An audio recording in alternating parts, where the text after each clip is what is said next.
9 ministrit vahetunud, töötavad pensionärid maksustatud, reservid kulutatud, ettevõtjad kotitud, kütusehinnad laes, 100 maapoed suletud, turism otsas, viinaralli käib, hinnatõus Euroopa kiireim, 300 miljonit Lätile läinud.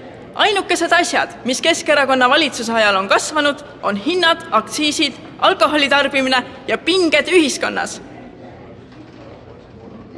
Reformierakonna valitsuse ajal viidi Eestis sisse emapalk. Eesti liitus Euroopa Liiduga, Eesti liitus NATOga, Eesti liitus Schengeni viisaruumiga. Kristina Šmigun tuli olümpiavõitjaks, Eesti väljus ülemaailmsest masust tugevamana kui enne, Eesti liitus eurotsooniga. Eesti tegi suuri asju. Eesti sai tugevamaks, jõukamaks ja kaitstumaks kui kunagi varem. Inimesed, kellel on pikk kogemus tegijana, teavad, mida nad teevad. Ja need, kes teavad, mida nad teevad, lihtsalt teevad asju paremini. Ka tulevikus.